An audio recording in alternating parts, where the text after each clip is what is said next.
आज आपको हमास के वो हथियार भी हम दिखाएंगे जिसके दम पर उसने 7 अक्टूबर को इजरायल को लहूलुहान कर दिया था। वॉर जोन में मौजूद टीवी9 भारतवर्ष के संवाददाता विपिन चौबे इजरायली सेना के बेस पर पहुंचे, जहां हमास के हथियारों को दिखाया गया है। हथियारों के जखीरे में ईरान के हमास प्रेम वाले सबूत भी हैं। इजराइल के खिलाफ 7 अक्टूबर को शुरू हुए जंग में हमास के लड़ाकों ने कितनी बड़ी तैयारी कर रखी थी, उसका साजो सामान इस वक्त इजराइल के एक डिफेंस बेस पर रखा हुआ है।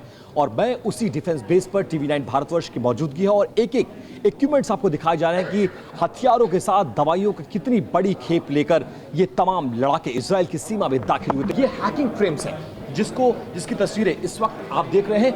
यहाँ तक ये हैकिंग फ्रेम्स हैं। इसके बाद वो तमाम बॉम्ब्स हैं जिनका इस्तेमाल इजराइल के गांव में रहने वाले लोगों को डिफेंस फोर्सेस के खिलाफ किया गया था। और यहां से अगर आप तस्वीरें देखेंगे तो आपको चौंका देने वाली ये तस्वीरें हैं। ये वो बड़ी माइंस भी आपको नजर आएंगी, बॉम्ब्स भी नजर आएंगे, आईईडीज भी नजर आएंगे, जिसके जरिए इन्होंने इस पूरे हमले को अंजाम दिया है। शुरुआत इन आईईडीज के जरिए करिए।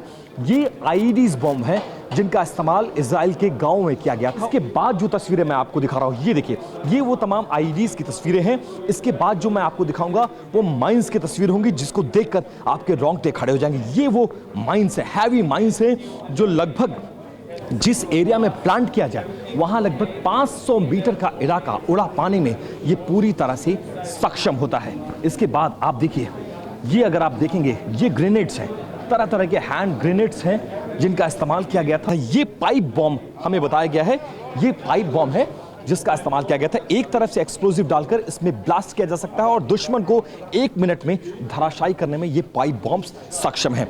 ये ईरान मेड है, देखिए, ये ईरान मेड बॉम्ब है जिसकी तस्दीक ये स्टिकर करता हुआ आपको नजर आएगा। फॉस्फोरस बम का इस्तेमाल किया जाता है इसमें, यहाँ पे इसको लोड किया जाता है और उसके बाद ट्रिगर करके इसका इस्तेमाल उसमें किया जाता है।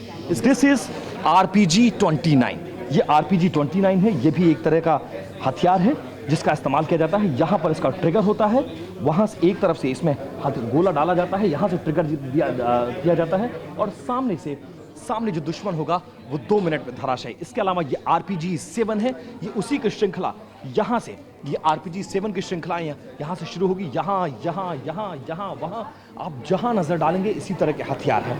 कई तरह के ऐसे हथियार हैं जिसके शायद आपको कभी देखा भी ना हो, कभी आपने नाम भी ना जाना हो, वो सब है। इसके अलावा कई सारे अनमैन्ड UAVs यहाँ पर है, वो भी आपको दिखाएंगे। लेकिन ये देखिए, ये वो जो RPGs हैं, ये यूरोपियन यूनियन के 80 के दशक के ये RPGs हैं जो यूरोपियन यूनियन में इस्तेमाल हुआ करते थे। अक्सर जो आतंकवादी संगठन हैं वो इसका इस्तेमाल करते हैं। इसके अलावा जितने हथियार आपको नजर आ रहे हैं, आर्म्स नजर आ रहे हैं, एम्यूनिशंस नजर आ रहे हैं, इनकी खासियत यह है कि इसमें से 15% आर्म्स जो हैं वो ईरान मेड है।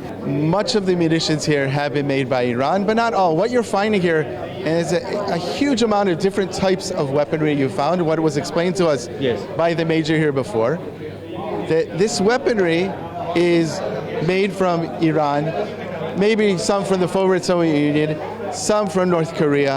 These are the type of, and most of it was actually homemade in Gaza itself.